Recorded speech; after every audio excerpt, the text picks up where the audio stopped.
আসসালামু আলাইকুম। ইয়া আল্লাহ আল্লাহ সাহায্য করুকা। ওই দুকা আমরা একটা ভিডিও চিত্র আপনারা দেখানোর চেষ্টা করি আর যে বর্জ্যপাত দেখা আমরা চেষ্টা কই বিজলি বহুত মানুষে কিন্তু বিজলি দেখছেন না বা বর্জ্যপাত দেখছেন না, যে আসলে বাজ পড়ে আমরা চেষ্টা কই বাজ পড়া দেখছেন না। ওই দুকা আজকে আওয়ার মাঝে একটা বাজ পড়ার চিত্র দেখাইমু।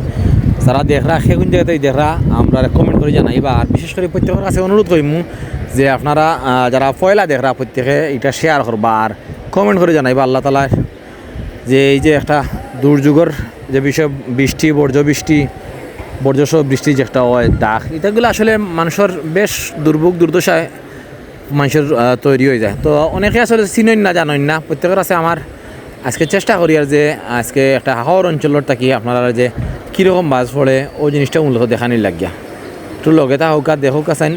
আর আগে দেখতাম এরকম যে বাজর পড়াটা দেখছেন নি কেউ জানাইবা কমেন্ট করি। আর যারা পয়লা দেখরা তারা একটু বেশি বেশি করি শেয়ার করবা কমেন্ট করবা পয়লা দেখতে থাকলে যদি না দেবেন, কারণ অনেকে এটা আসলে দেখা সম্ভব হয় না।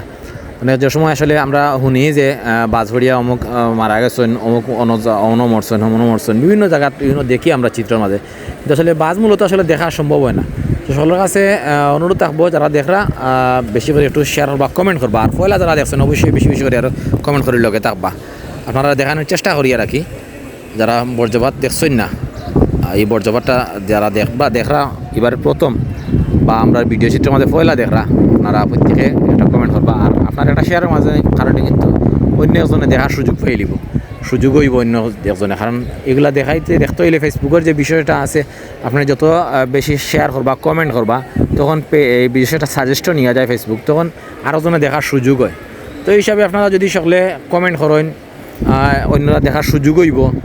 আর অন্যরা দেখার সুযোগ হইলে অন্য আরেকজনের এই বিষয়টা দেখলো জানলা, কারণ অজানা অনেক জিনিসই আসলে জানার লাগিয়ে প্রত্যেকের সহযোগিতা করলে দিন শেষে একটা জিনিস অজানা একটা জিনিস জানা হয় সকলের বা দেখা হয়। আসলে অনেক জিনিস আমরা দেখি না, নতুন প্রজন্মের অনেক জিনিস আসলে দেখেন না। আমরা 90 প্রজন্মের যারা জন্ম হয়েছে 80 প্রজন্ম যারা আছে তারা খুব সৌভাগ্যবান, অনেক জিনিস দেখছেন, কিন্তু এখনকার প্রজন্ম বেশিরভাগ অনেক জিনিস জানে না, চিনে না, দেখছে না। তো যাক সব মিলাইয়া যে বিষয়টা হইতাম চাই সকলেও বালাতা হোকা। আর আমি চেষ্টা করি আর যে বিষয়গুলো আপনার সামনে দেখানির বর্জ্যপাত, এই বর্জ্যপাত যারা দেখছেন ধন্যবাদ।